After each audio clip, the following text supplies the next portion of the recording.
Good evening. Good evening, everybody. Can you hear me in the back? Thank you all for coming out tonight on this beautiful evening. I'm Tim Baruti with the county, and we are delighted to be here as your guest. We also, of course, have our developers. We have several teams up here, as you can tell. Both the retail component of Mosaic is here, as well as the apartment component. Franklin Johnson is here as well. So they obviously are prepared to answer questions, and I won't spend much time, but just to tell folks a bit of the history, and I'm sure this is fresh to many of you. We've been about a decade in this process, way too long. Ramco Gershenson, anybody know that name? Yeah. Right, they've let us all down. Quite frankly, they put their stockholders in front of Stafford County residents. We, about 2 or 3 years ago, said, we want you to sell the property. We're tired of going back and forth with you on this matter. You're not showing any forward progress. They had spent some money and had some good plans, but as you all know, it didn't work forward, minus the Class A office building, which is pleasant, but again, it wasn't the full picture. It wasn't what we were promised. So Stafford County engaged developers, about 6 or 7 in total, and finally landed with Mosaic. Mosaic obviously has been a great partner to work with. They have been owned the property for about a year, and just a week and a half or so ago had their site plan approved. So they've been spending money and working hard to get approval from the county on 167,000 square feet. So I certainly don't want to steal their thunder, but we got Aaron Sodi, who will tell you his story and give you a bit of an update on the retail project. Again, we also have Tom Johnson and his team will tell you a bit about the apartments. Tom obviously is here to talk about various aspects of their project, including the financing, which I know many of you have questions about. We didn't know, the county didn't know about the financing they were pursuing. Bottom line is, they have pursued financing. Again, Tom's here to talk to you about that. We also can't do anything about the financing. I know there's been a lot of questions about that. But having said that, I'm going to let these folks tell you their story. And obviously we want this to be an engaging conversation. We'll try to recognize folks and give them a microphone. We are taping this so that folks who couldn't make it tonight we can replay this on county video. So please know that we're going to try to get all your questions. We're here as long as you are. So again, thank you for your time. With that, I'm going to pass it over to Aaron Sodi.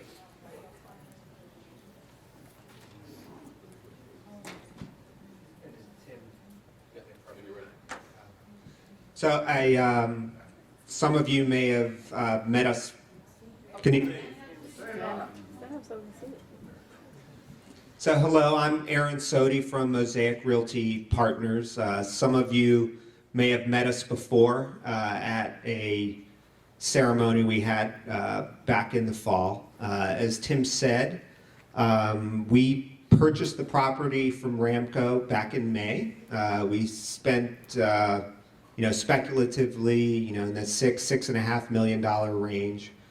Since then, we've spent probably another $500,000-$600,000 to try and get it to this point. And our approach was, we saw, the opportunity here, and we saw what Ramco was trying to do. And Ramco was trying to do something overly ambitious, even in the best economy, and it certainly didn't work when the recession hit. So we decided to scale it back a little bit, and actually scale it back a lot, but to actually accomplish something and do something very practical. And what we've decided, what we're doing is a grocery anchored retail center. It's 162,000 square feet. We're kind of co-developers, not in any formal sense, with the men seated here. And we're excited about being part of both the community, but also being a big appeal for us was being part of I think is it 256, 287, 256 Class A apartment units, and that was also quite an appeal to our anchor tenant also. We've advanced things pretty far. We got our site plan approval. We hope very recently. We expect to be, in heavy construction in the summer. We've had a a little bit of a delay in the process. The kink in the armor there was and I'm being a little bit cryptic, but there's 3 tenants on the site. One of the tenants has been causing us a little bit of a delay. We've had to get them to agree to certain things to allow us to go forward with the grocery anchored part of this. And they've just been a little slow, but we've formed an agreement with them, and we need to get their final committee approval. And when that happens, we're going to be out of the ground. Our anchor tenant, the grocery store, is going to be 76,000 square feet, total development 162,000 square feet. I'm prepared, we've been marketing the site at, there was an industry conference, the ICSC, last week, and we unveiled our anchor tenant. So we did that there, and we're prepared to do that here. So I wanted to put up a rendering of what we're going to be doing and who the anchor tenant is. And the anchor tenant is Harris Teeter. And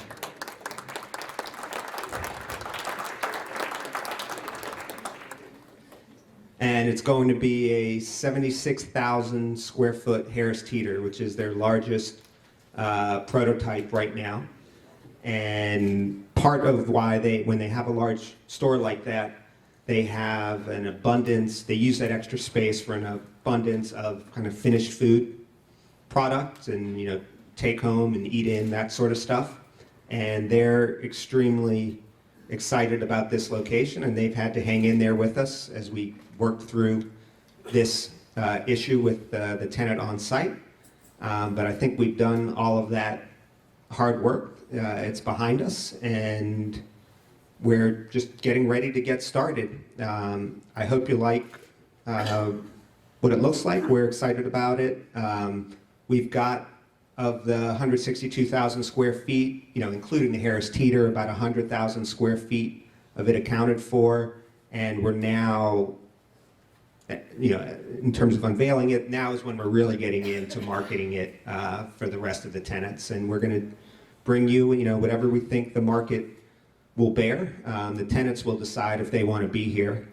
We can't control that, but we're going to do our best to create a center that everybody's proud of. And that's the update.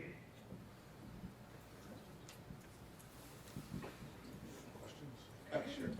I'm more than happy to answer questions. Sure. Anything going on with the movie theater? The movie theater is right now on a month-to-month lease, and we gave various options to our anchor tenant and said, could you be here, could you be here, could you be here? And it was no, no, no, we want to be here. And that was at the back of the site, to draw people in, and that's where the movie theater is. So there isn't a scenario where we can keep the movie theater.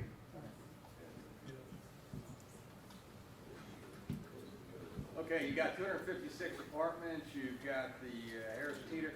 How are you going to handle the increase in traffic in and out of that area? There's one way in, one way out, and it's going to be a goat rope here when you start having everybody trying to get to work and get home.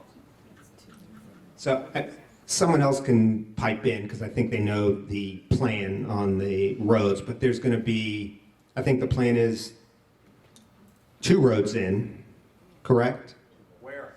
Yeah, where? Where is? Oh, the roads on, are you talking about the roads coming into Aquia Harbor? No, I'm talking about the roads to get in and out of the shopping center and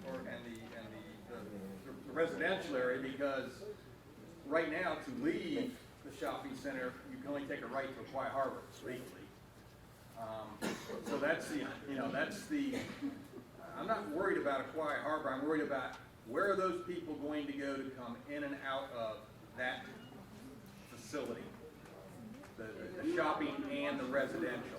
Right now, it's jammed up in a problem already. I There's don't gonna- see it getting better. There's going to be the main road off of Route 1. There's going to be the one road off of Washington Drive near the Best Western that's there right now. And there's going to be another road. Best Western, turn is only a right turn in, and it's a right turn out legally.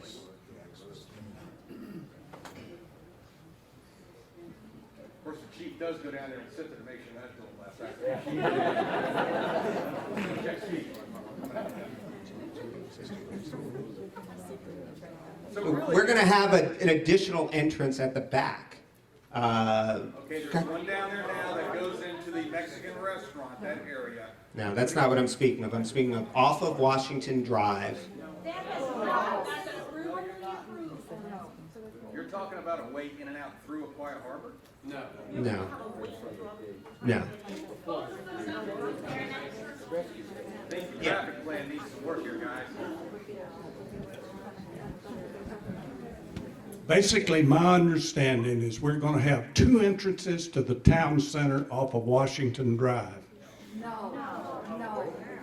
Let me tell you what the plan is, and right at the back of the movie theater, if you were standing on Washington Drive looking at the movie theater, that second entrance is going to be about at the right-hand corner of the movie theater. Right in front of our Okay, gate. so, okay, great. I It's got about one there.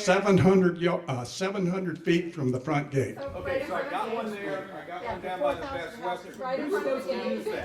that? That road belongs to Aquia Harbor. Okay, I'm not talking to Aquia Harbor, I'm talking about in and out of the center, and the choke point it's gonna create on Route 1, which backs everybody up. Yeah. How are you getting those people in and out of there? You got one way in, it's opposite of the exit off of 95, just down, you have to cross Route 1. Is there any kind of overpass? I mean, how are you gonna handle that? 256 units mean 500 cars. And right now, my understanding, they will have to go out, I don't know the name of the street, but where McDonald's is located and the Exxon. Okay.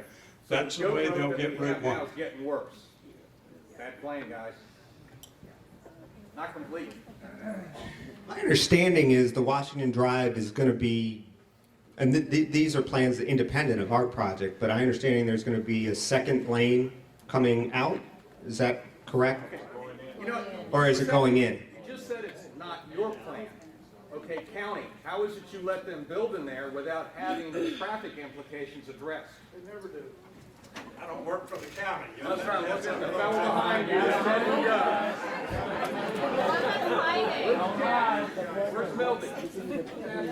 Why was that not looked at before this was approved? We are working to accommodate new commercial investment at what used to be a commercial investment at Aquia Town Center. We're glad to get you better answers on road improvements, Okay, and so I let's can't do put that it at this off and point. not answer the questions here where we're supposed to. Sir, I'm not going to make it up for you. We'll be Okay. happy to get you information about planned road improvements along that corridor. I don't have that information with me. And you didn't think that Yes, sir. might be important for this, to address that? Sir, we're here to Oh, talk we got about a some commercial income, that's project. Great, wonderful. Okay. Be happy to get you some information. I'll be happy to give you my card so we can connect directly. Okay. Yes, sir. We have proffers online. We'd be happy to share that information with the public. We also have our planning director here who could speak specifically to questions about proffers. Because if you're you'd gonna like. have an increase in demand for fire and rescue, Yes, sir. sheriff's department, you know, That's you right. name it. So our taxes are gonna go up as a result of this increased demand. You're gonna have an increased demand for teachers as well. Eventually, if our taxes don't go up, our fees will go up. Have you taken that into consideration? Well, I didn't. The Board of Supervisors, when they approved this project, demanded $1.6 million in proffers to offset those kinds of expenses. So those are on the books, and they do accommodate 256 apartments per the county's regulations. So, if my understanding is correct, when this project is completed, 75% of the tax revenue generated from the previous year goes to the developer, and 25% goes to the county until the $6.25 million is paid. Is that That's correct, yes, sir. And over a 30-year period, this project is expected to produce $56 million to Stafford County. So on balance, we thought it was the right thing to do versus what you see out there today, which is a pile of dirt.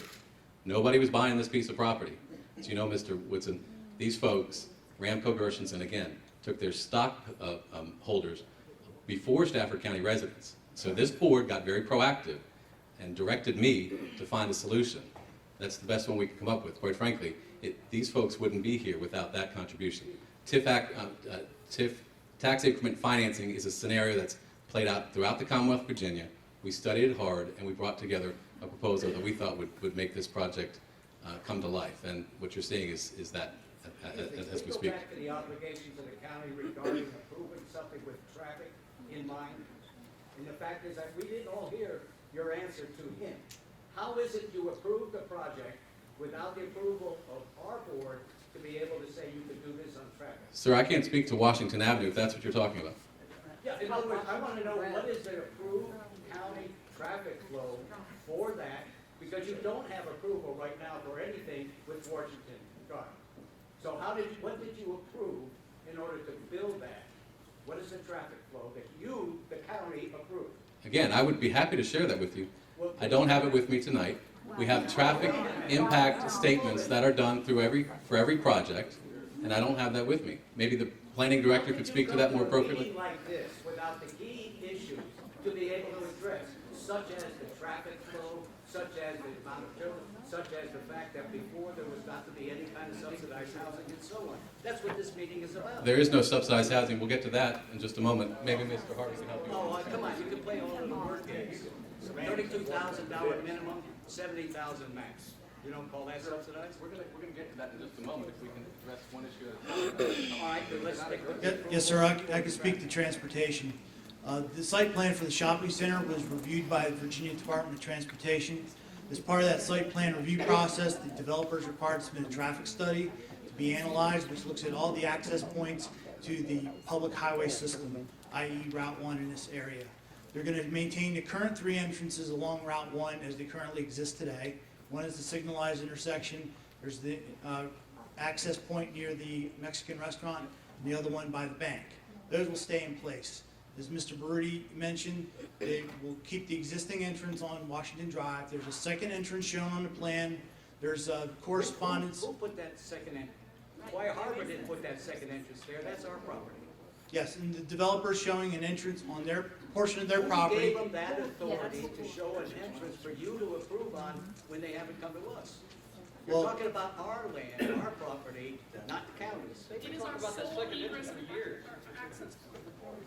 The second entrance, they talked about the ours, not ours. I'm Jeff Harvey, the planning director for the county.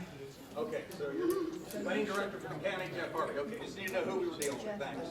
And as part of the site plan review process, we had the same questions. Are you going to have how's the second entrance on to Washington Drive being approved? The developer has provided us with a letter from the board saying that they're authorized to have a second entrance. There are details yet to be worked out because we don't have those plans in Our yet. board, I just want to hear, our board has approved this developer to have a second entrance on Washington Drive? We've approved it in concept, but nothing's been signed on the line. How many approve it? If the board approves it, as a member of this organization, you cannot arbitrarily decide what's gonna be done and what's not gonna be done. If you think you can as a board member, you're wrong. Oh, no, the board voted on it. When? This is something that affects all of us in here. You don't have the authority to just approve another entrance. The board What of do you mean directors for in Quiet Harbor concept? does. No, without our approval. The board could There is no approved Why, second entrance. why is this the first time I'm hearing about this? Just to piggyback on what everyone else is saying, this is the first time that I'm hearing about a second exit, It's tonight. a second entrance to this property. This is the first time I'm hearing about this. I'm getting mail about come to this board meeting, come to that board meeting. I look at what's being discussed. I look for minutes to read what happened because I work in DC. I'm going to be a commuter that gets stuck in this traffic trying to get home every single day because I can't get into a Quiet Harbor because of all of these cars.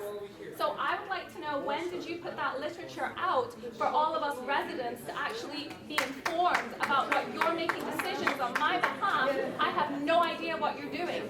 You're not being transparent. You're sending no information out. We as residents vote you in to speak and do the best on our behalf. But you're not doing the best for me. I have no idea what you're doing. I've received this much information about the decisions that you're making on my behalf. I pay money. I pay my fees here. So what are you doing with So my we're gonna money? post that information in the minutes on our website as well as the Facebook page. It's a bit late after the fact, but you're already telling us you've signed off on it. So number one, this crowd should be at every board meeting. Then if you want to be fully informed of what's going on. I would love to attend, but like I say, I work in DC and I chose to live here. So I can't make it to every meeting. But you're signing off on something and making a decision. You've made a decision. You're telling us in theory you've already signed off on something that most people in the room here clearly have no idea about. And from what I'm hearing, most people did not know. I personally was in a meeting downstairs last fall where this was discussed with a picture on a piece of cardboard about that size showing what was going to be done. It was in this building last fall. was in the country club. Country Club, excuse me, the Country Club last fall. Yes. I just wanted to clarify one point on that, and it was at that meeting. But that second entrance that was conceptually, being considered, just so everyone knows, it is only for the harbor. It's leaving the center, going right to go into Aquia Harbor, and the only people that can use it are, from leaving Aquia Harbor, are people turning left. So it's not for anyone else other than this community. And what happened is, in our discussions with the anchor tenant, they needed another means of ingress and egress, and they said, we will not come here without that. And then that's how we came here. So that's the... Well, if it's only for us, then how is it they can use it? You said they won't come if the anchor, doesn't have another means of egress. No, they can't use it for truck. They want you, their customers, to be able to come. And the rest of the public? Instead of talking about, obviously, the in concept second gate off of Washington wasn't widely known by a large population in here. May I suggest to whoever the county representatives are that you look at a second and maybe a third possible entrance off of Route 1 that goes in and out, as opposed to coming out and in off of Washington Boulevard, or Washington Avenue, whatever. I have a question about the traffic study. What did they find? What would the impact be? What did the state say? You said there was a traffic study done on the impact of this development, and the impact is? The What impact did the is state say? that the square footage being proposed under this current development is less than what was originally there at the original shopping center. But in VDOT, in looking at it, they looked at the existing access points. That's what is currently accessing the public street, and that's what they're concerned about. At this point in time, they said there was no necessary need for improvements to the existing access points based on the projected development. And that was based on it was similar to what was there 10 years ago, where there were no apartments and no 500 more cars. They run the traffic numbers based on the projected build-out. Okay. But when they did the original traffic study, when they had much higher build-out, they also compared it to the shopping center before it was demolished. So an additional 256 cars a day in and out, no impact. Didn't have any significant impact. The problem is, nobody has considered, or it doesn't sound like they've considered the traffic backup and delays that these express lanes have caused and created over the last year in here. The traffic on Route 1 is horrific on Thursday, Fridays, anytime there is an accident there. When you did your traffic studies, did you even consider the impact of those express lanes on the traffic that Route 1 is now going to have to bear? I don't know that specific answer. I'll have to look at that and get back to Mr. Langer about the details. Is that traffic study on your website? No, but we can clear it. Wouldn't you just post every study you do? No, for by right, if they call it by right development, we normally just post what the development proposal is. We don't post all the details with it. The only time we post detailed studies is if it's a public hearing item. Well, the simple question is then, if you don't get access off of Washington Drive, can they proceed with this development? From a county perspective, if they remove the second entrance on Washington Drive, it more than likely be fine, because VDOT, again, is gonna look at where the connection ports are on the Route So, 1. the second entrance off of Washington is not required for county approval. That's correct. Okay, thank you. But the anchor store will come if Hey, it's not there. that's a different question. That's I for the got you. anchor store. I have a question about the anchor store. Do you have it in writing that the anchor store is coming? Because as we all know, the Giant Food is being sold, and there's strong rumor that Cerebus, which is Harris Teeter and Kroger, are the purchasers. So Food Lion is owned by Ahold. The Food Lions are staying, Giant's going away from 610 South, and realtors from some of these other grocery stores, Teeter included, were in those buildings. So is that in writing that Teeter is coming? Did you have a contract with them? There are contingencies for them to come.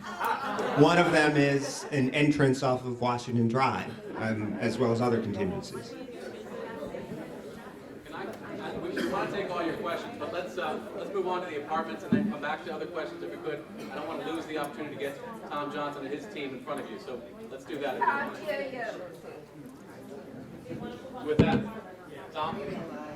Thank you very much. My name is Tom Johnston. I am the Chief Development Officer of the Franklin Johnston Group. Speak up. Okay, I'll try to talk as loud as I can without screaming.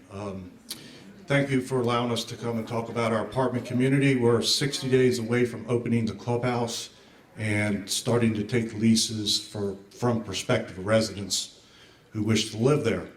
I've brought a number of people with me because I want to make sure I have all the specialists that can answer all your questions in specificity and make sure we give you the honest, right answer.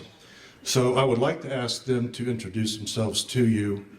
Then we're going to show a real short video of our company and how we view the apartment business and the residents that live in our communities. We're going to talk about what Aquia 15 Apartments is, who will live there, and then we can proceed with questions and honestly answer them to the best of our ability. So Chris, would you mind introducing yourself and your title? My name is Chris McKee, and I'm the President of Operations for the Franklin Johnston Group. Hi. Good evening. Thanks for having us.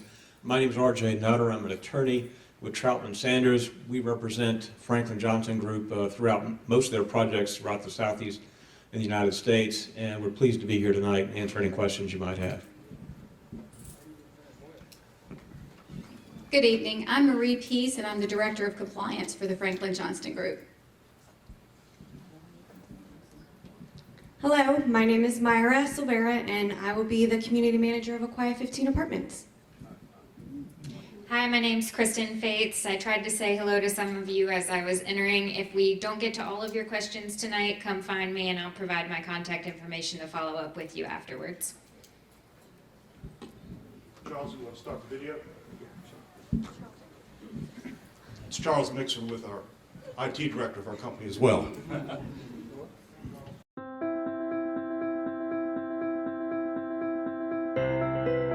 We are not in the apartment business, or the construction business, or development.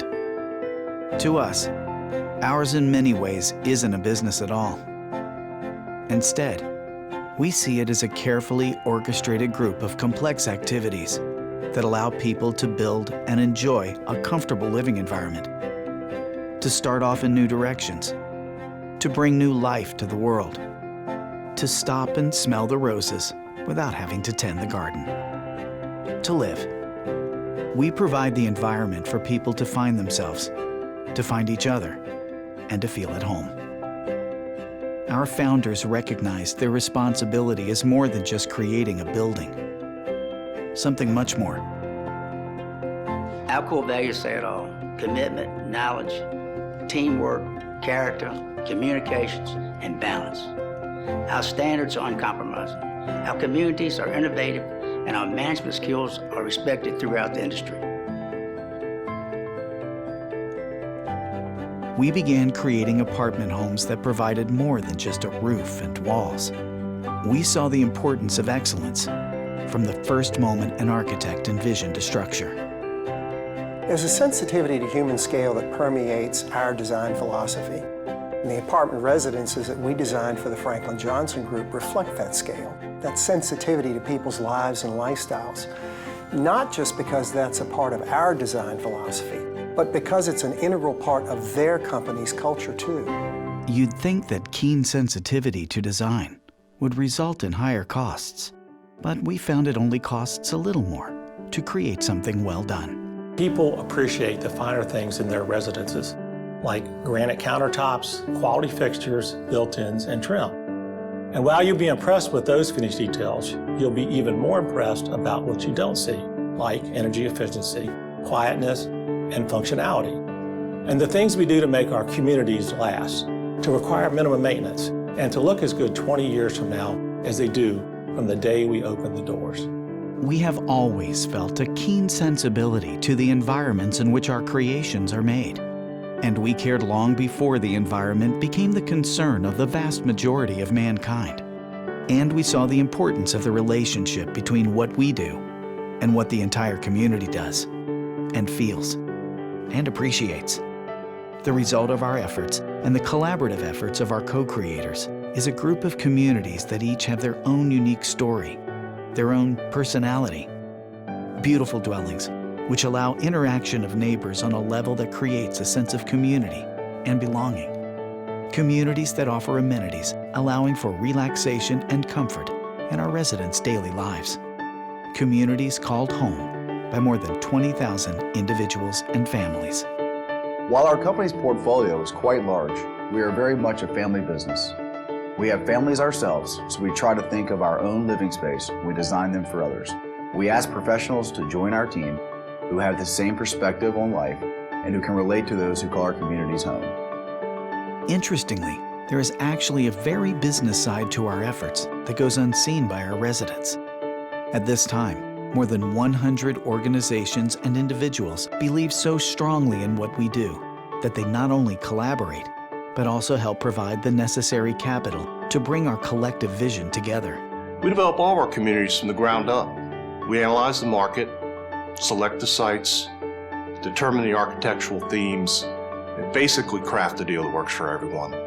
Owners, investors, community leaders, and of course our future residents. We deliver to these trusted partners a fair return on their resources. And we deliver to the inhabitants of these special communities incomparable services and comforts. Because we don't just create, we manage as well as anyone in America. We maintain each community to standards that are uncompromising, and we care with the passion that makes our communities places people choose to call home. We are the Franklin Johnston Group. We are the future of apartment home living. Working with the business, not one place in there did you talk about the impact on the existing communities. I can answer some questions after you let me present the project. I'll be happy to.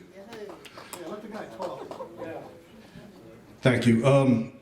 Aquia 15 is a $50+ million community. The cost per square foot of Aquia 15 apartments really exceeds most custom homes in the area. And I honestly think that your supervisors did a very good job holding the developers of the commercial and the apartments to extremely high design standards that basically will last the test of time.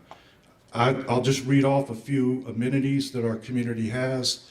It'll probably bore some of you, but we have almost 10,000 square foot two-story clubhouse with a state-of-the-art fitness center, cardio equipment, free weights, a yoga and Pilates studio, resort class swimming pool, sun deck, stainless steel gas grills, an executive conference room for folks that have small businesses that'll live there, free Wi-Fi, a resident club lounge, pet stations throughout. We also have a policy whereby we take the DNA of pet samples, if you will, such that if anybody leaves their pet samples, we're able to track those residents down and find them. So there won't be any dog poop in a quiet town center. We have, that's right up your alley, huh? 24-hour maintenance. We accept packages for delivery of our residents. We have monthly social events. We have a preferred employee program whereby folks like the county employees, the hospital employees will get discounts to live there, waived fees. So folks that work in responsible jobs, we want to encourage those folks to live there.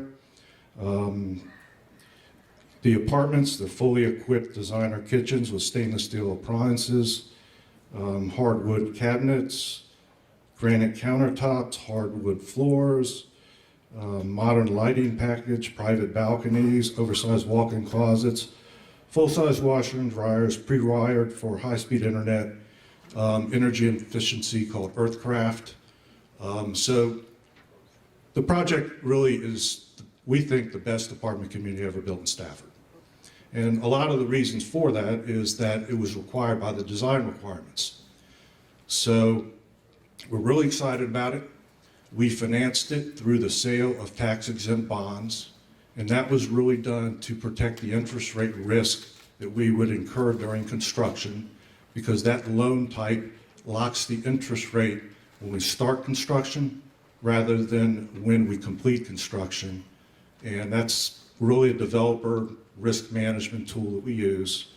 I'm sure a lot of you know or have read or heard that we did obtain an allocation of low-income housing tax credits, and I'll go into that because I'm sure once you understand what that means, you won't be as concerned as you may feel right now. And we sold those tax credits to Wells Fargo, which generated about 25% of the construction cost to build this $50 million project. So it was a trade-off. We traded quality for a limit on the resident income level that can live there. What we did, like most businesses do, is we looked at the market, we looked at where the market need was, and we adjusted our product and our pricing to meet the need. What we determined was the need was for people that worked in Stafford to have a place to live. So we designed it for teachers, firemen, healthcare workers, managers of retail establishments. We did not design it with rents north of $2,000 where people from Fairfax County or Arlington could come down and live in Stafford. So it was designed for the people that work in your community. And the trade-off was we get $10 million from Wells Fargo to build a better project, and we basically don't rent it to wealthy people. So that's kind of the story. Now, what I think is most important is the quality of the development and the management company who will manage it and work with your community on an ongoing basis. So I would like to let Chris McKee talk about the management company, how we select the residents that will live there, some of our policies, because we want to be valued members of your community. We really do. Myra will be able to be on the property every single day. I could probably give you her cell phone number, but I might have to walk back home. But anyway, we are responsible. Good people will live there. It will be your teachers. It will be the people that work in your dentist office. It will be the people at the hospital. It will be your football coaches. And that's who it's really designed to serve. Chris? Thanks, Tom, and thanks to all of you for having us here tonight. I think from a management company perspective, we're a little bit different than excuse me? I'm standing, sorry, I'm not any taller. The management company is really a people business. I mean, there's 3 or 4 key people that we work with. We have our site team and our employees, our customers, the communities that we serve, and finally our investors. And what we have found and what we have focused on as a company is that if we treat our employees well, and we do right by them every day, and we make them the focus of our business, they will treat our customers well. And as our customers do well, and our people and our customers together get involved in the communities that they work in, they in turn will help our investors to do well. So between all of those groups together, we as a company are doing well. You know, kind of as a step beyond that, I would differentiate the Franklin Johnston Group and distinguish us from other management companies in one key regard, in that we are owner-operators. We are not what I would call a third-party mercenary management company. We do not have a short-term perspective on the properties which we manage. We are not earning a fee off of that. Is not our primary goal. Our primary goal is to maximize that asset over the long term, so we have a long-term perspective on it. And what does that mean to for you folks? It means that you can expect to find a property that is consistently in good repair. We make repairs as we need to. We keep our properties looking good. We do the things that we need to do to be good neighbors. A couple other key differentiating factors in my mind are that we become involved with the communities where we operate. We host food drives, we host blood drives, we offer our community centers to community organizations that want to have meetings or functions there. Those are all things that we're very, very open to. I think another key differentiator between ourselves and say an out-of-town or out-of-state major management company is that you're going to find that we're accessible. At the end of the presentation tonight, Kristen is going to give you her business card if you've got any questions for her or for the corporate office. And Myra will be available to anybody who would want to speak to her about something that they see at the community that they're not comfortable with. And I don't think you're going to find that if you look at a Riverstone or a Greystar, companies that are managing 500,000 and 600,000 units. I also don't think you're going to get that from a company that maybe only manages one deal. We're kind of in the sweet spot between the two of them.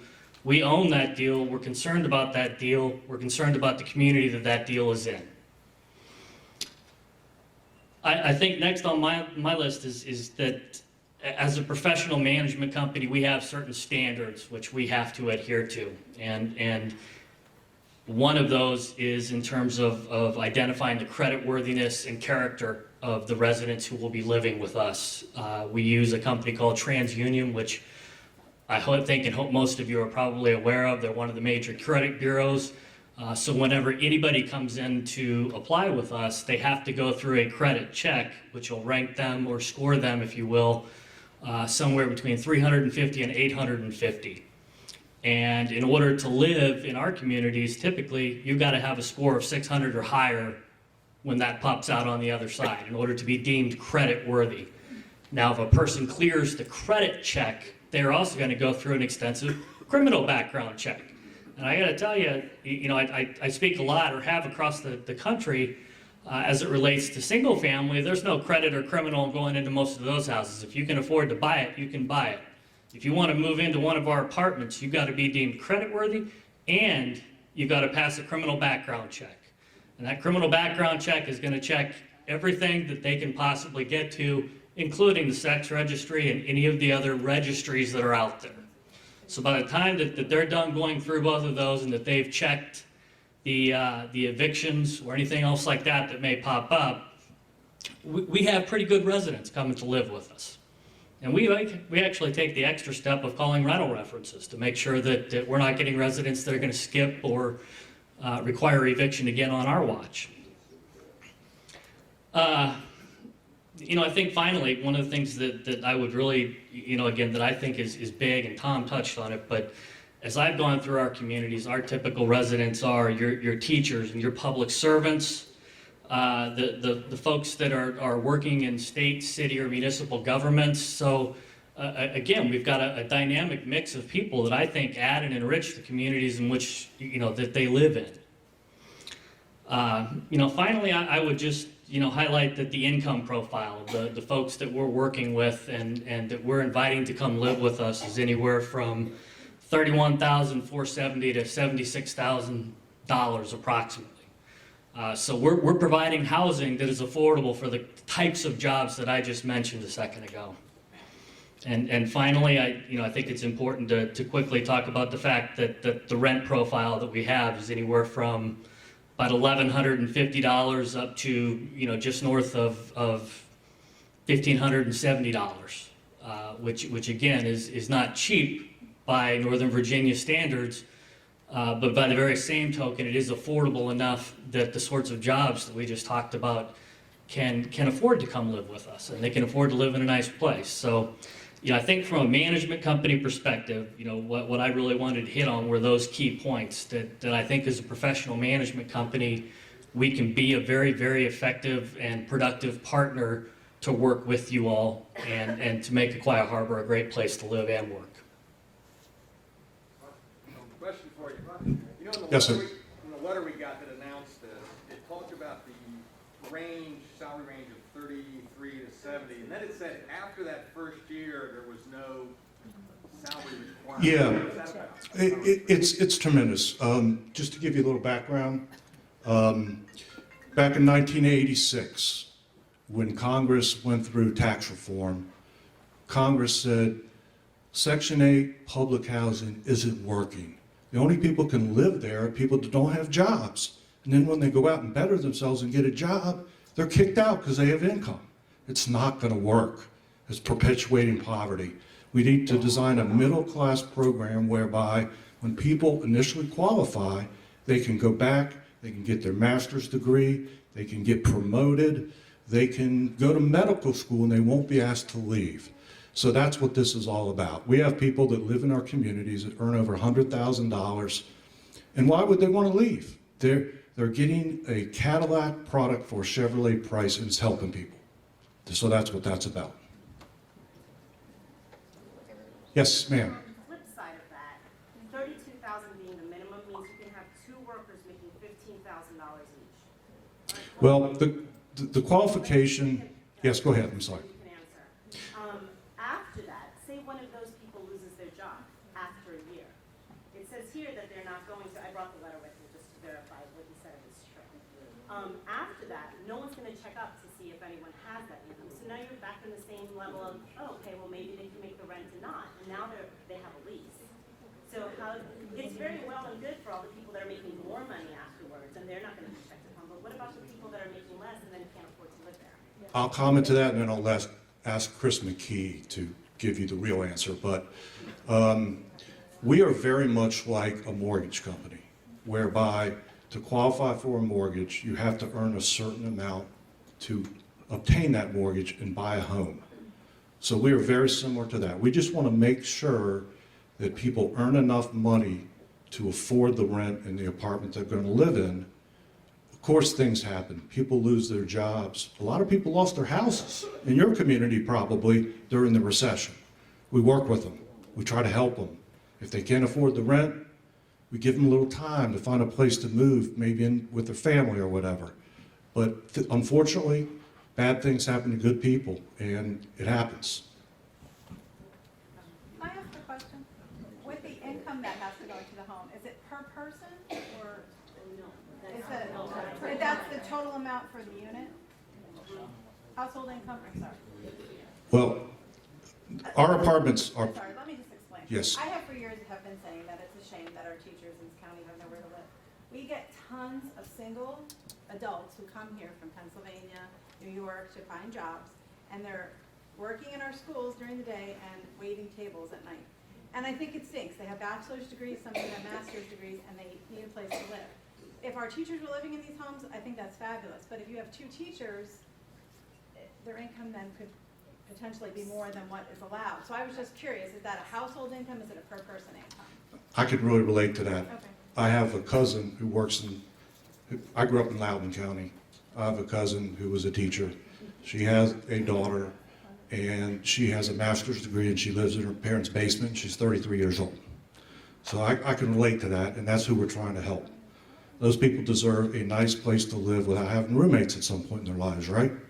So yes, if there's two teachers that are roommates, they probably, depending on their starting salary and their tenure, they may be over the 70. I mean, it very well could be.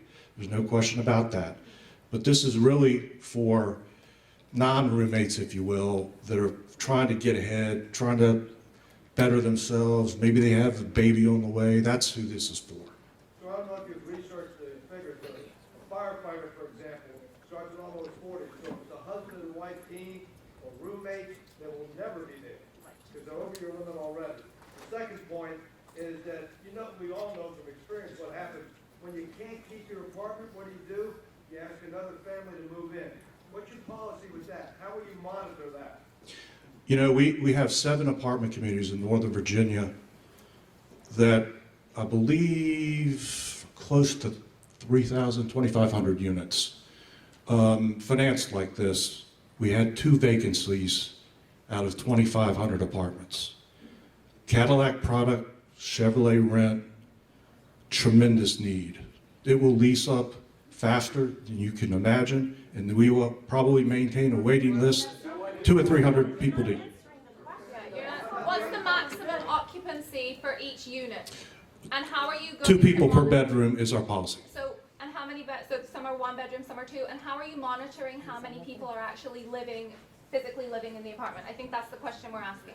How are you monitoring that? How do you stop people from living there Like, how do you not have a family of 8 living in an apartment that's designed The for 4? easiest answer to that is we're in those apartments to conduct, random things such as air filter changes. When we go in there, if you see additional occupants in the unit, they're going to be dismissed. I mean, that's actually one of the advantages of the type of program that this is. That was the question. Okay, but I guess what I'm trying to do is just make sure that we answer that is something that we have to keep track of. If there are additional occupants, it's actually a problem for us the way that the program is structured. I apologize, perhaps I didn't make myself clear.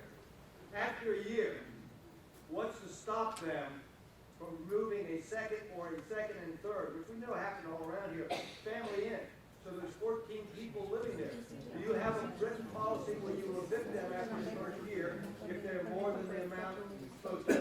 Yes, as Mr. Johnston just said, we only allow 2 occupants per bedroom. So if we see that there are more occupants than that in the unit, they will be evicted. Just a follow-on question, because you said that when you go in to change air filters and so on and so forth, presumably you don't just show up on the door and say, I'm here to change an air filter. You give them some warning. Are you home? Can you be home to let us in on this day to do it? So I can then ship my 10 family members out for the day, and your people come in and change everything. So, I mean... With due respect, I've been in this business a long time. I can tell a unit that's got 10 occupants in. There are a number of telltale signs as you go in there. For the example, when there's 6 beds in the living room instead of a couch, that's usually a sign that you've got some issues with over occupancy. I'll answer.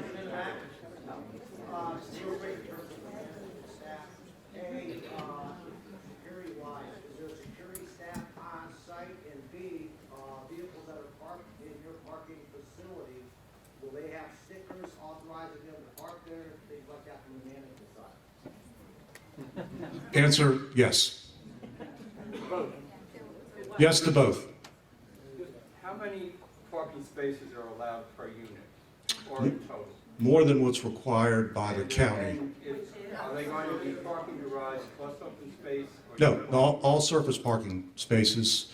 I believe we're just over 2 spaces per unit, might be just under, but we exceed the parking requirement per the zoning, per the county. And believe me, we'll work very carefully with our residents to make sure there's no parking issues, no overflow issues. It's real important to us.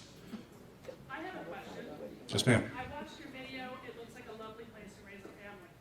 How is it that you only allotted 0.2 children per unit? Every market's different. We particularly, in this case, limited the 3-bedroom units to deal with the school children generation. Well, exactly how many 3-bedroom units do you have? Only 24 out of 256 units, less than 10%. Excuse me, I'd like to follow up on that point. Who gave you the .2? That is a national standard of, Who gave you the .2 for Stafford, Virginia? we go by the ULI. Contact the schools for their standard for apartments. No, we actually did. We used industry standards. 3, 4, almost twice as much. Well, we purposefully minimize the school children by reducing the number of 3-bedroom units. Your supervisors did a real good job on that as well by limiting the square footage of the units. And that's a profit requirement. I think you're going to find the school children to be lower than your suburban apartments? I have a different question. I live in the front of the harbor. Yes, sir. Every morning I walk out my front door and I see your buildings. And it looks like there's 5 giant aircraft carriers moored in my front yard. I really am offended by this project and disappointed in the county for approving it. And I believe that my property values are going to drop as a result of this building. However, you are here. There are some things you could do. You could do some heavy landscaping with real trees, a berm. You could put some evergreens up there and create a green wall 60 feet high. You could put a wall in, a sound wall like they have on the interstates. And I really think you owe that to this community to do that. And please do it. And we have some power here. We can savage you on social media and print media, and we will. Who is that benefiting? Can I respond to that? Yes, please. We like to do more suburban residential projects. This is a town center. You voted on a dense town center development concept that drives tremendous tax dollars to your community. Part of that design effort is to create 4-story, flat roof, dense product. Now, we increased the height of the face of the building to hide the HVAC that sits on the roof that I knew you didn't want to see. Now, I promise you, sir, if you come back in 90 days when we're open, you'll see hundreds of thousands of dollars worth of landscape on our property. And I promise you, when you walk into it and you see it, you'll be very satisfied. It is a dense development per the design guideline requirements, and that's why it's so darn expensive to build. Because the vision for this development was a town center vision. It wasn't a low-density suburban greenfield development inside of, Route 1 and off a small suburban street. So we accomplished what was required of us. You're telling me there's going to be a significant landscape border between these apartments in Aquia Harbor? 6-figure landscape budget, yes, sir. He's an agronomist from Virginia Tech, and I assure you, he'll be watching. We'll be watching. But I want you to come when we open up. I want you to see it. Extraordinarily important. I have another site. I have a site. Please, I have a brain injury. Can you let her finish, please? Sure. On Christmas Day, I had to leave my house on a quiet drive because there was construction going on at your site. Now, Easter Sunday is less than a week away. Am I gonna have to leave my house on Easter because I'm hearing construction and the beeping going on? Tell me, sir, on Christmas Day, did you have to have your workers working? I'm sorry about that, and I will check with the general contractor and make sure he is not working on holidays, particularly religious holidays. I'd like a microphone, please. Yes, ma'am.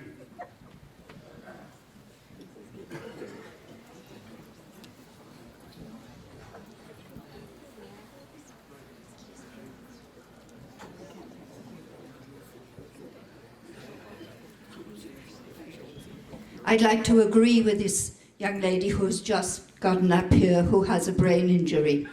I too have a brain injury, and I have never lived in my house since April the 10th last year.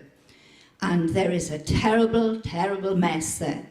Have you got any representative here who was building the site? Henderson and Company. All right, sir, I'd like you to answer a question for me.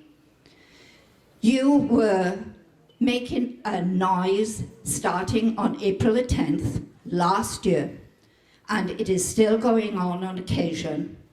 I would like to know what you are going to do about the 7.4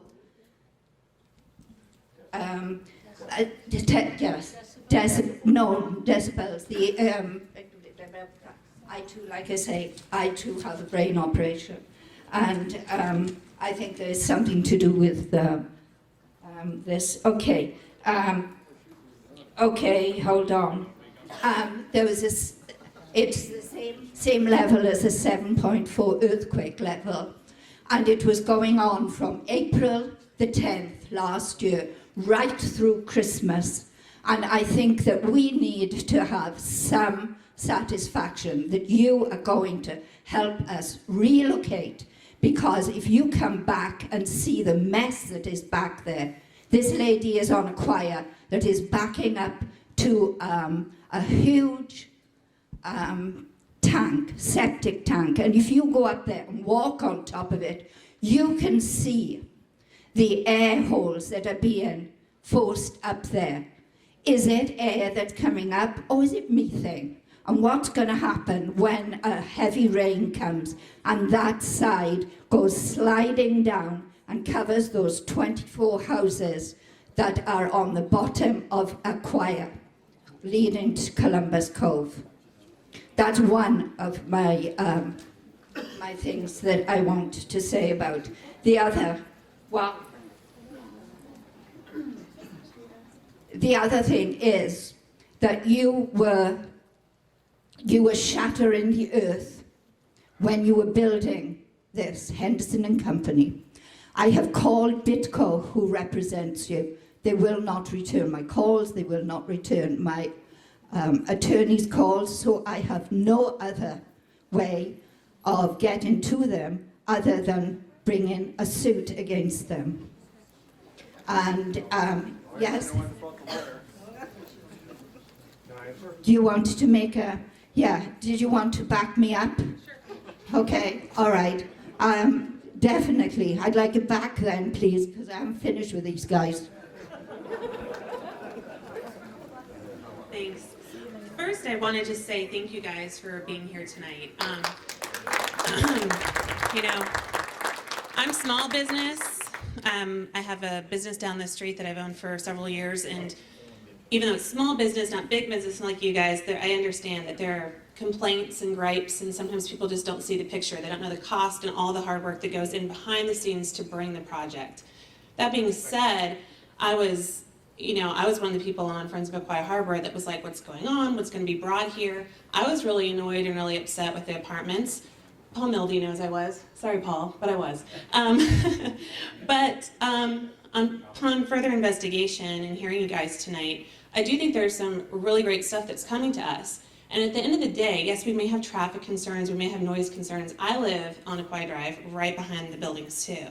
But I have a place now that I can envision after seeing this, and know that like our kids are gonna have a place where we can go and walk up as a family and have some place to eat, besides mixed, which is great, but we have some variety coming in. We have something that's much better than, you know, mounds and mounds of dirt. And the fact of the matter is that these guys are dealing with property that was handed to them. This property, its entrances and exits were already in place by our city planners. That's urban development, so they don't really have anything to do with that. But what they're going to be bringing and the money that's going to bring in is going to most definitely increase our property values. It is going to increase our quality of life in many regards.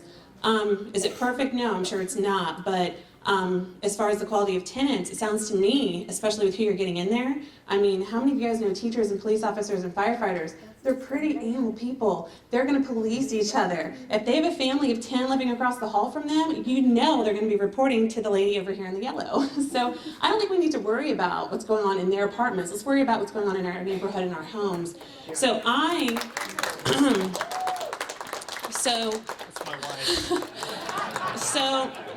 point is that let's represent our neighborhood a little bit better than we're doing. We all have a right to be upset or to have our opinions, but let's also thank these people because they have families too. They have homes, they have a livelihood, and they're here tonight trying to answer questions. But I will say, from now going forward and in the future, the number one thing that you can do is these are exciting changes, but they're also scary changes. We want to know what's going on. Like when you tell us Harris Teeter's coming, awesome. I mean, soccer mom's dream, but you know, but then you kind of backtracked a little bit and said, well, they haven't signed on the dotted line. Please tell us that, because if you guys are upfront and just communicate, set those expectations for us, we're going to be a much nicer crowd. So, but thank you guys. I'm excited for it. On On that note, really quick, I did pass around a sign-in sheet earlier, so if you could make sure to write your name and email on that, we can help keep you in the loop on happenings and when our apartments are opening and things of that nature, so. I have a site. I'd like to address the young lady back there, and then whoever's next can. Ma'am, I don't.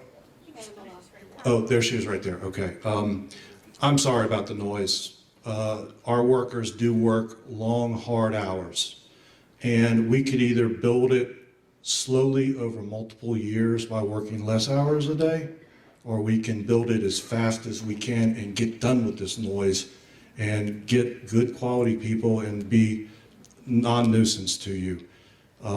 I can assure you, I'd love to give you a tour of the property in about 60 to 90 days. I can assure you that this storm sewer structure that you see sitting outside will be buried and there will be beautiful green sod underneath of it.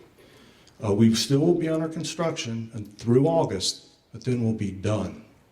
And all of this noise will go away. And when you think about it, $50 million in 15 months, pretty good, pretty fast. And I'm sorry that it's been noisy at times.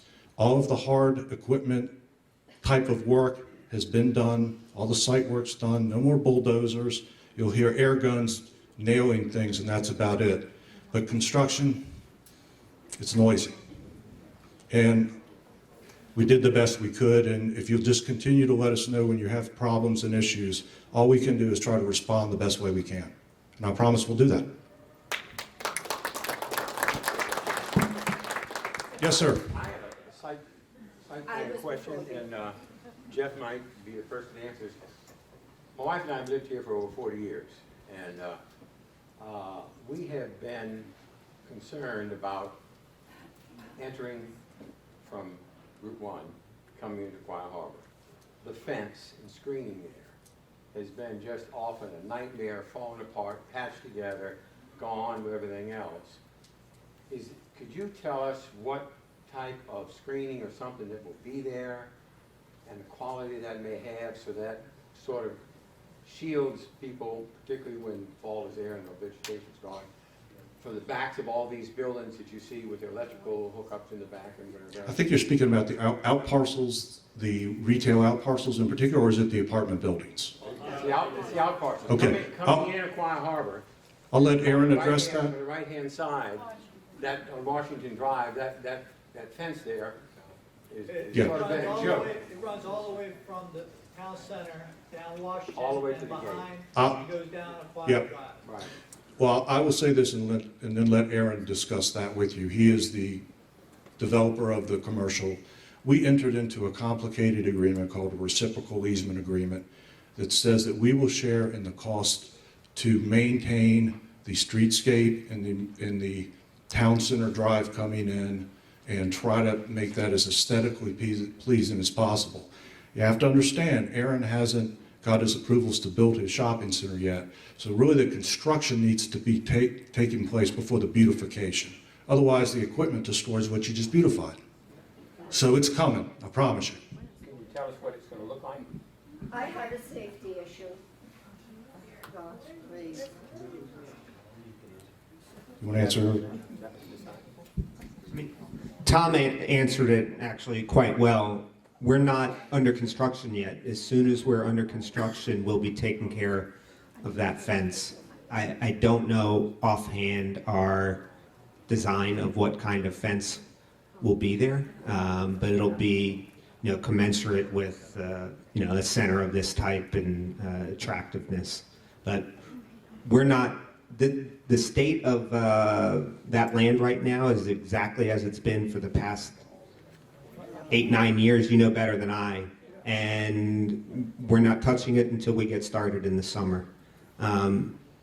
Just a broader point that might kind of get lost in this discussion is everything's interconnected.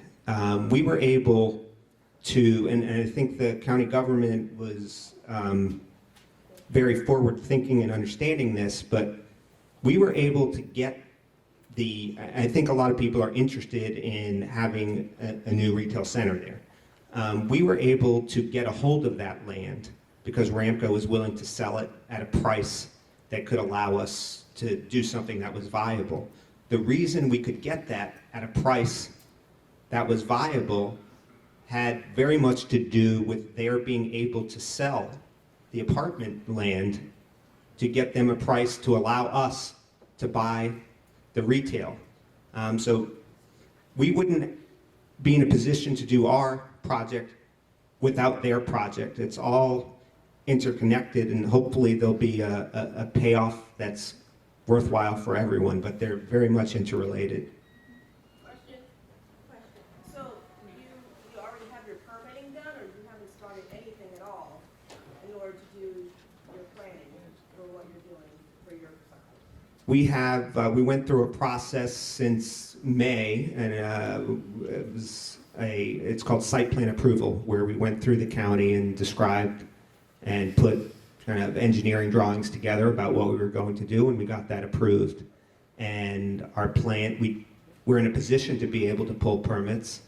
We don't plan on doing that until closer to the summer, when all the contingencies have been waived. And it seemed, the way that you answered it, it seemed like you were waiting for profits for, I guess, for all the units to be bought or sold or what have you, in order for you to start. Is that what you said, or did I not hear you correctly?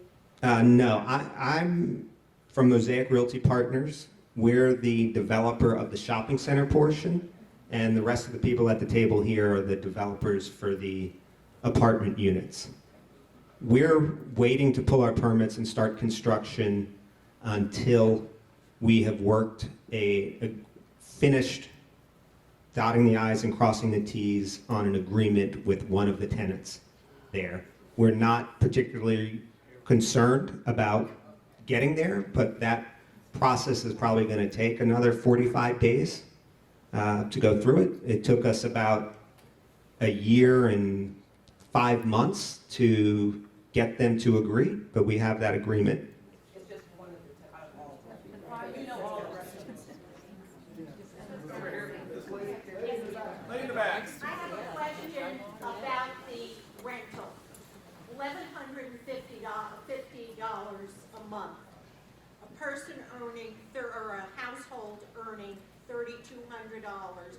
When you take into consideration the amount that will come out in taxes, because I'm assuming you're talking about gross income. When you consider what comes out for Social Security, income tax, all the other taxes that come in, and if they have a medical plan, that comes out. How is somebody making, or a household making $3,200, $32,000, going to afford $1,150 a month?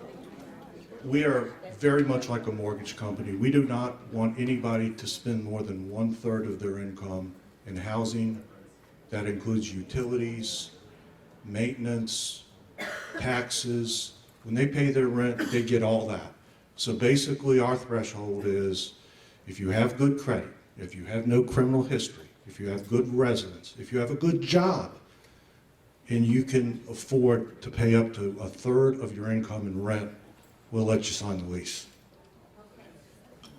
Okay, but from what I understood from that letter, the rent does not include any of the utilities. No, but the qualification process includes assumption of some utility allowances.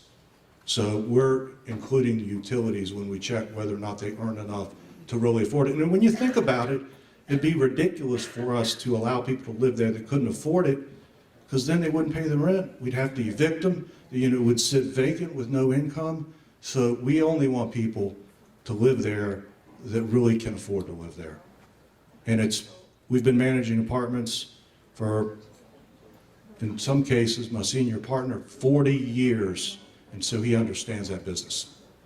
Okay, I had 2 questions, but I got 3 now based on what this gentleman said a moment ago. One, for someone who's not as loud as me, are there elevators in the apartments? No, we chose to put the money in the units and not on the stairs. Short answer works. Second one, earlier you had said that you're going to finish construction in August, because this lady was asking about noise, right? Wrong. Wrong, okay, because I want to ask about. We'll open up in August. We should finish up in October. Okay, If I said it wrong, I apologize. Doesn't matter, August, September, October, 3 months. So that's the end of the residential.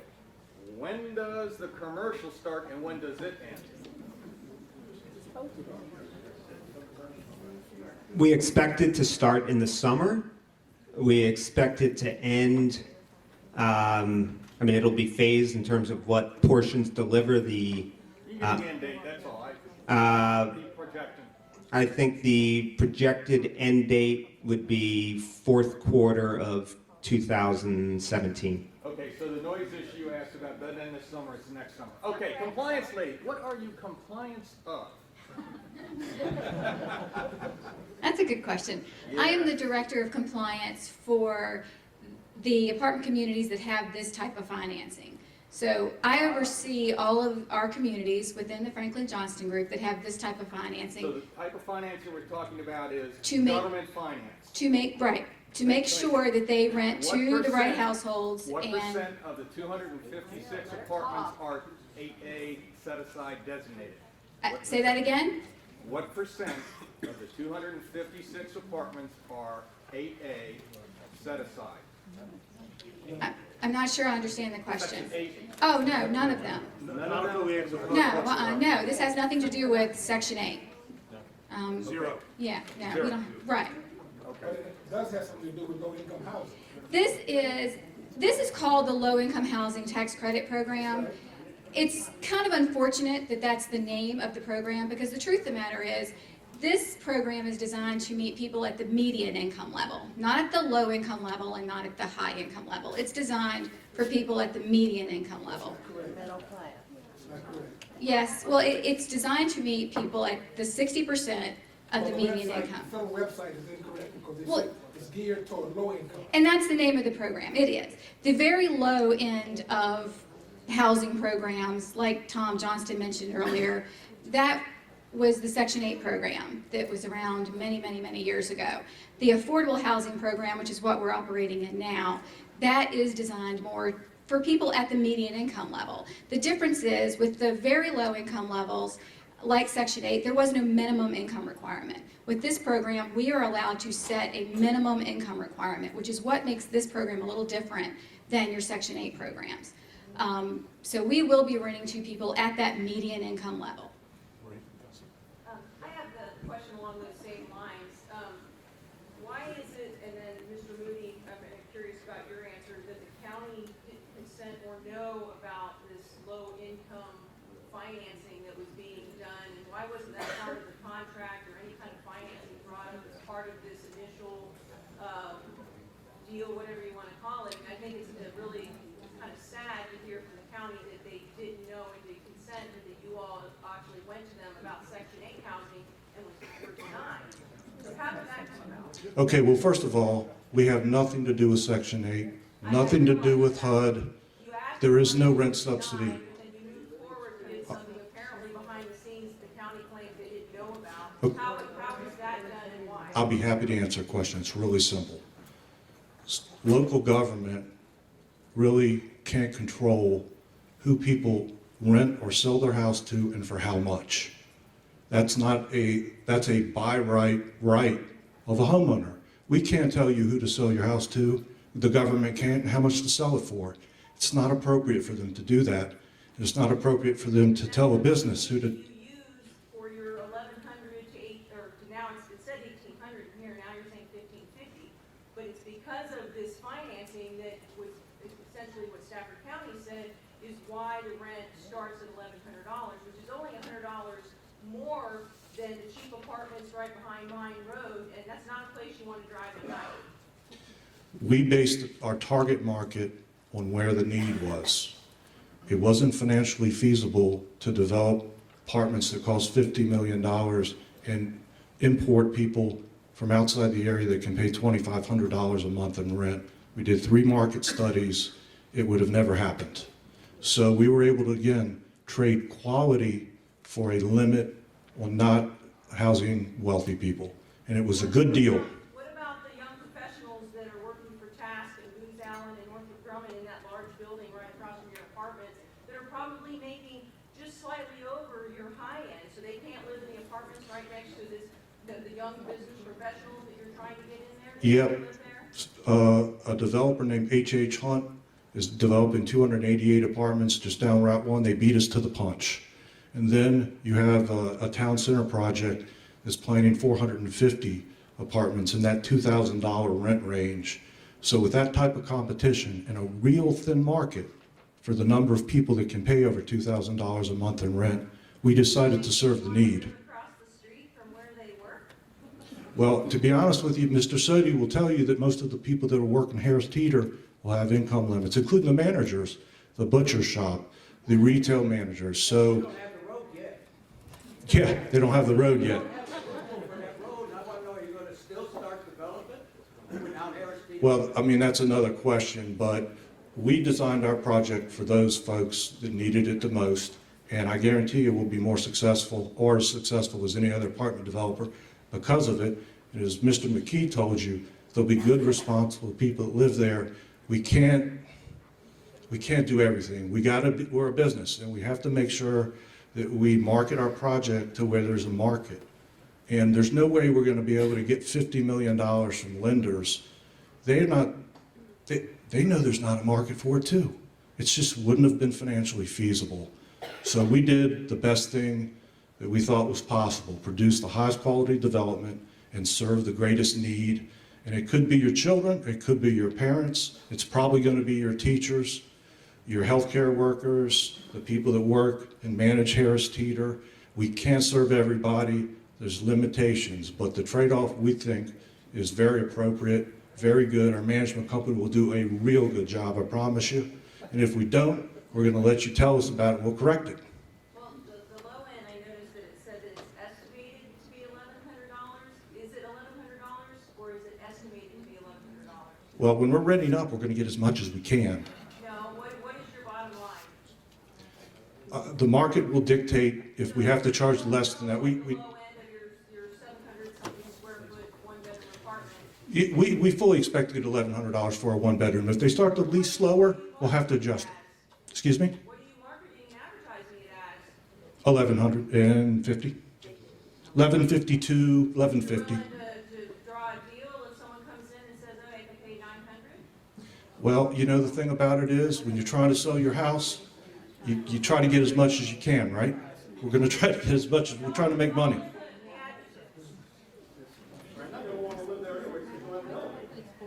We think 1,100 is a great deal for those apartments, by the way, and so will the market. Sir, I have a question. You talked about security for the apartments. Can you talk a little bit more about what that security looks like and how it's going to impact the sheriff's office for the county as well as our own police department, since they have MOUs with the sheriff's department, so they do actually do response outside of our gate? Can you talk more about well, the that? great thing about apartments these days, particularly dense apartments, is that they're a very efficient user of services. We're on 7 acres with 250 units. 250 units of single family would be what, 60 acres? All spread out. Costs a lot more to police it. But what we're going to do is, just like trash, which we pay for to be privately picked up, as opposed to coming through the county money, we'll pay for the security, if needed, on our own dime. Because we need to make sure our residents are safe. So we're not doing it for really the community, we're doing it for our own residents, but the community will be a beneficiary of that. We don't anticipate any problems. We're going to screen these people extremely well. So what you're saying is that if there is security that's going to be needed, you are going to pay for it, but in the interim, if there are police calls there, increased police cars, because there's more people there, there's going to be increased calls, it's still on the county to respond. So it's an increased call volume. Just like every other residential community in this county. But there's something different here. We're not only a community where people live, we're also a business. And we have people that work on the business every single day. We're going to have 6 or 7 people that work there every day and are accountable to these residents. We're going to be in their business. The maintenance engineer is going to be in their apartment. We're going to know what they do, how they act. We're going to be a lot more on top of our community and its security issues than larger, sprawled out. Not to say anything bad. I mean, I live in a single-family community too, but we've done this a long time. We manage 10,000 apartments. We don't think your area is going to be a security-related problem for us. We just don't see it. But you never know. There'll be people shopping. There'll be people interacting. This is a mixed-use community, and we'll adjust accordingly, and we'll do a good job. I have a question on the commercial side. So, you mentioned you're marketing this place for development. What's your vision for what's going to be in there, other than a grocery store? In the ideal world, what do you guys want to see in there? What would be the perfect mix of what? Do you have any leads on anything in mind?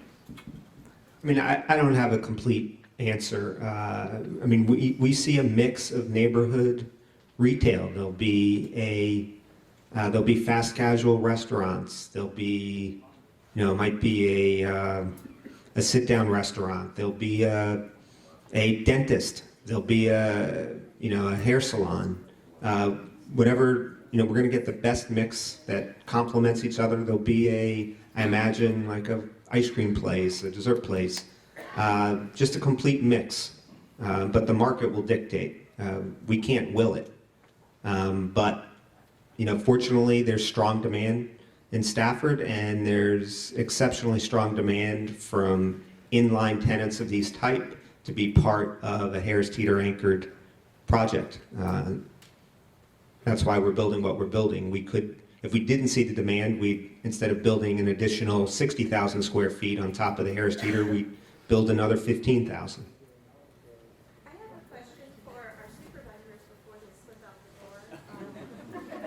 Pardon me? I'd like to know what concerns parents should be having for our schools with the 25 three-bedroom apartments. That's going to be at least 54 children. Right. Our schools are already almost at overcrowding. Even though there's going to be a new elementary school built within the next 4 years or so, it's still going to be at capacity when it opens doors. What is the impact on our schools, and then what is the impact on bus routes? Will more buses be added to the system? Will new drivers be hired? The current buses really aren't that great. They're getting into accidents every day, and that's part of the increased traffic problem. So, as a parent, I'm very concerned about this development of apartments. I don't think it's fair to our students. Well, let me answer that. Yeah, please, answer In it. 2005, when I ran for office. I don't want to hear that. No, I'm going I to tell want you. to hear Let me answer the question, man. We did a charrette, and we asked people. People were very upset about the shoppers leaving that mall and the way it looked, being half-vacant. And so, the charrette actually, for a lot of smaller meetings, produced something like this that people said they wanted a mixed-use community. When we sat down with developers and started saying, what would you do here? How do we make Ranco Gershenson, the owner at the time, do something with their property? We don't have the authority any more than we do to go to your house and tell you how to paint, what color to paint your house or how to take care of your yard. We had to negotiate with them. They said they wanted something mixed use with a certain, a TND, if you will, a traditional neighborhood development, where you had to have a little bit of commercial, a little bit of retail, a little bit of residential. And so we passed a zoning ordinance that allowed for that, and then in 2008, we passed it on the board. We rezoned the property consistent with that vision. Now, when we rezoned it, we knew at that point the max amount of apartments that could be there. We made sure that we deal, the ways that we're not allowed in a lot of cases, we don't have the authority to do certain things. For instance, we have no control of the financing. They did come to us and say, will you support this tax credit or one of these tax credit things? And we said, absolutely not. And they said, okay, fine. Well, they changed their mind, and I still am convinced that it's going to be a good product, but we didn't have the authority to do that. What we did have the authority to do was things like design standards, how it's going to look off of the main street coming in, the type of construction used, the square footage. We were able to make them minimize the square footage of an apartment. The average square footage of those apartments is under 1,000. That's one of the tools that we have available, one of the few, to minimize the amount of children that come there. So we can point 2 or point 3, whatever it is, we obviously try to make these appeal to young professionals that probably don't have children as many. Those are the tools we have to do that. But the bottom line is, this wouldn't have happened unless we had negotiated something that looked like this. There were no prospects. when Shoppers moved and we had so many vacancies, we were getting kind of strange people, types of businesses moving in there. It took us all this time to finally bring this close to across the finish line. But bus routes, I can tell you that, of course, the county, even through our best efforts, is growing at about 2% a year in population. So yeah, schools we're getting more kids. The county is getting more kids every year. That's not going to stop as long as we live here. We kept it down to the 2% range, but again, there's when you talk about by right development, we don't have the authority to really make people not come to Stafford. I will live by the decision to create a mixed use here, to get this thing out of the ground and have something we can be proud of. It looks like crap in 2005.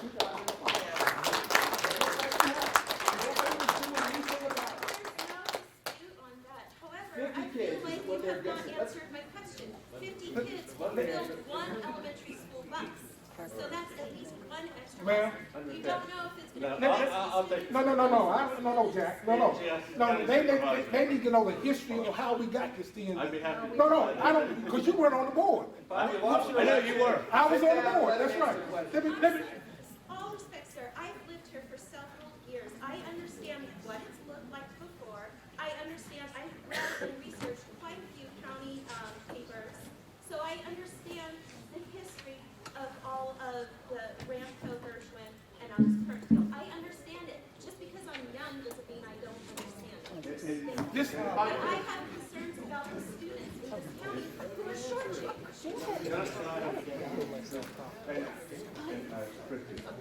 We can't hear you.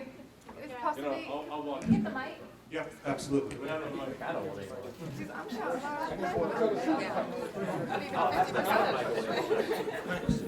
right, for those who don't know me, I'm Jack Cavalier. I'm the Griffith Wide Water Supervisor. Mr. Milday is the Aquia District Supervisor. I have lived in Aquia Harbor since 1987. Next year will be 30 years. I've been on the board of directors in here for 6 years. I've been on the county board of supervisors for over 12 years. I was not on the board of supervisors when this project was approved. But that being said, I support this project because this project will revitalize that shopping center and will enhance everyone's property value in here. So I know that it's not perfect. It's not as it was originally intended because Ramco Gershon went out of business, basically. They divested themselves from this property. Now, I know your concerns are about the school too, and that's what I'll talk about now. I'm not on the school board, but right now we are not over capacity in schools. Brook Point, we're adding an addition there for 400 students. Not too long ago, we built the Shirley Heim Middle School. Almost, but not there yet. And keep in mind that just because a school reaches capacity doesn't mean the entire county schools are at capacity.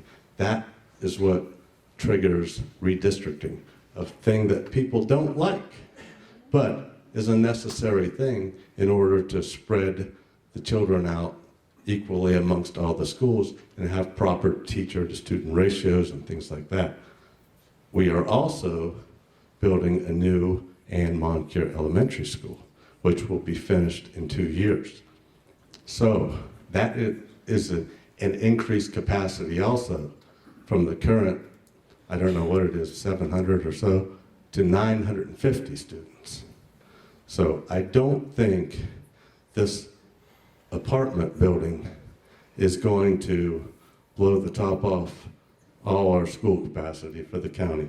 It will have an impact, yes, but it will not be a major factor. 256.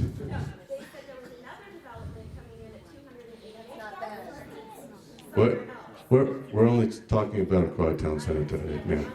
If we want to talk about the whole county, I'd be happy to do that, but I don't think the crowd here wants to hear that.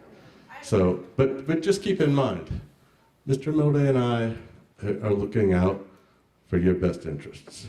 And know when this issue came up for the tax crediting financing, we specifically said, we do not want that to happen.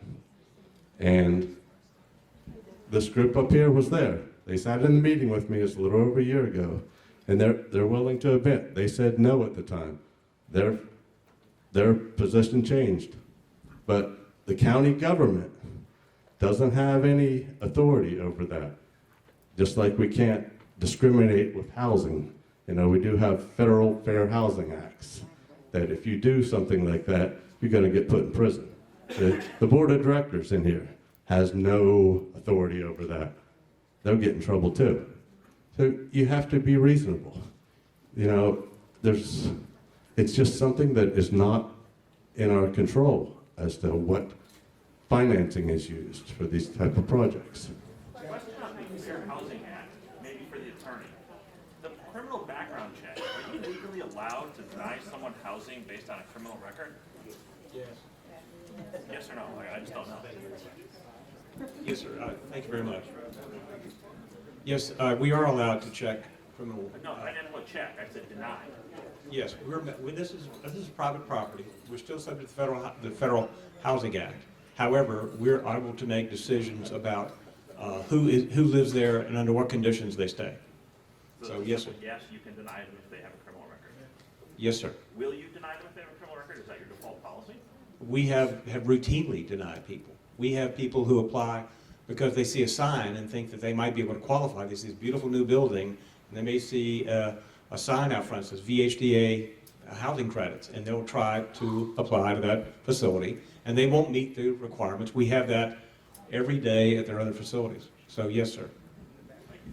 That's, by the way, why we employed her, to make sure that people that shouldn't live there don't.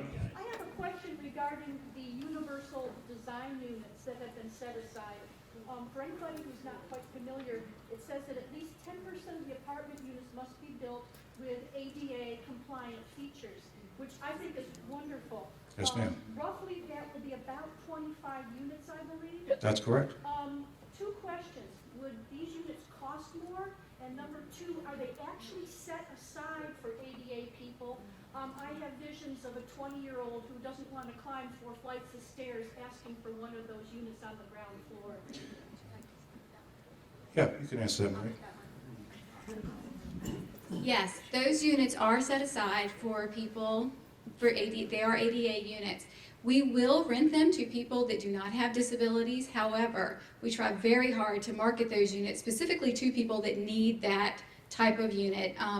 All of our ground floor units are going to have certain, features. For instance, the electrical outlets will be a little higher, the light switches will be a little lower, those kinds of things. But the units that are set aside, what we call 504 units, which are actually set aside for people with disabilities, we are going to actively seek people that need those units.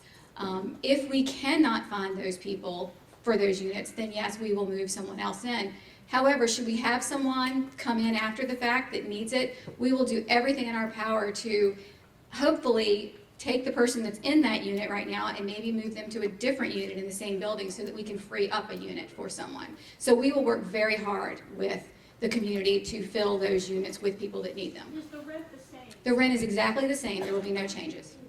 I have a question concerning security. Maybe you could clarify for me. We'll see.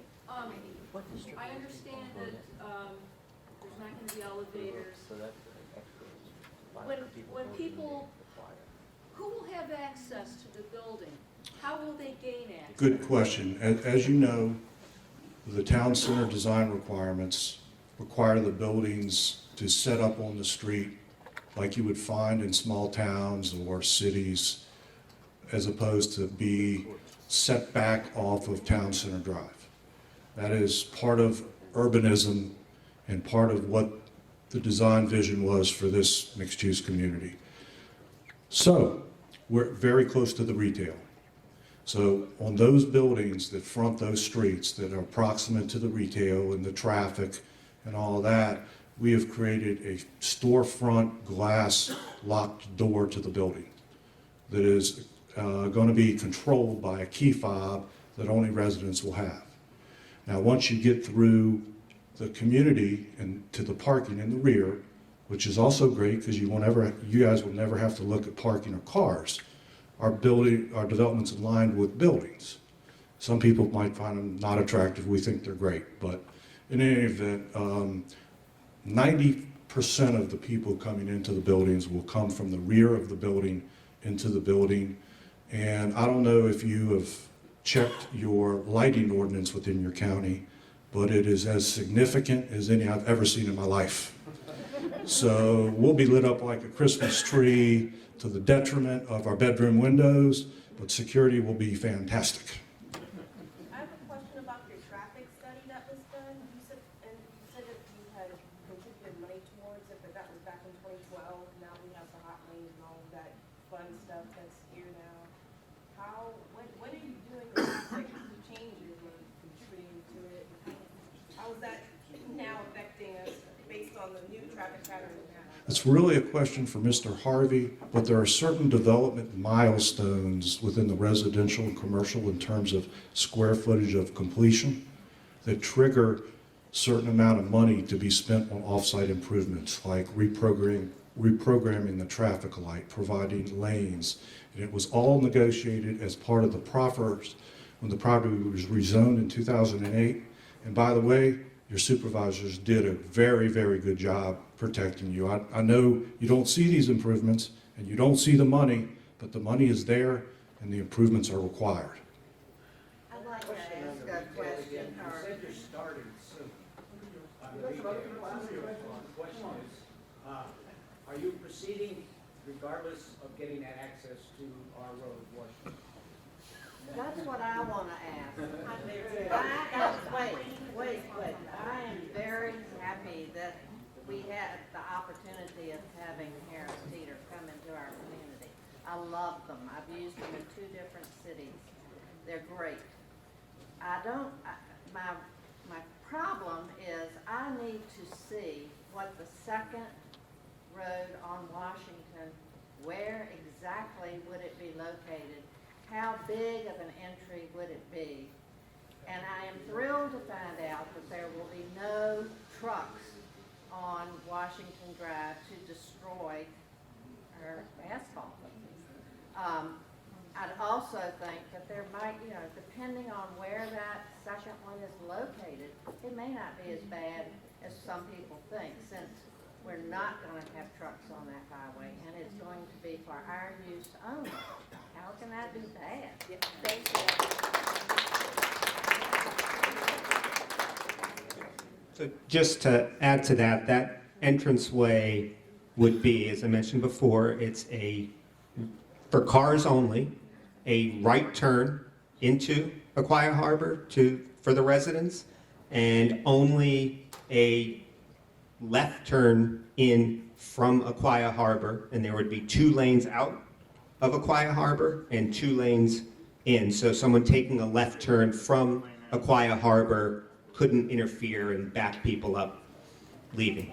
It's only for the residents of Aquia Harbor. And to answer the gentleman's question towards the back, no, we wouldn't be getting started because our anchor tenant wouldn't go there without that entrance. We're not going forward with it without Harris Teeter.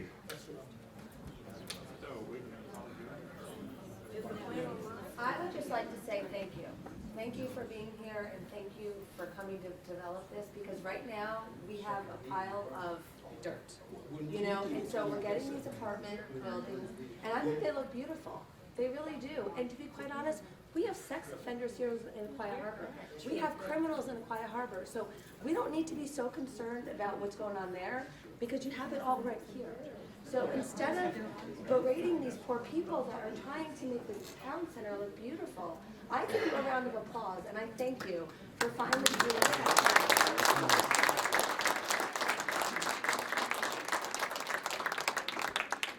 Thank you very much for saying that. I appreciate it. We appreciate being here, and we appreciate the professionalism y'all have exhibited. I know it's a very emotional subject for everybody. I can appreciate that. On behalf of the Franklin Johnston Group, we'll do a very good job, and we'll be open and accessible. Having said that, we chartered a plane to come up here, and we really need to leave in about 15 minutes to get back to our families, but Kristen Fates will give you all the information you need for any follow-up questions. We will not blow you off. We will answer every question as honestly as we possibly can. And again, it's been nice to be here, spend some time with you guys. Good job.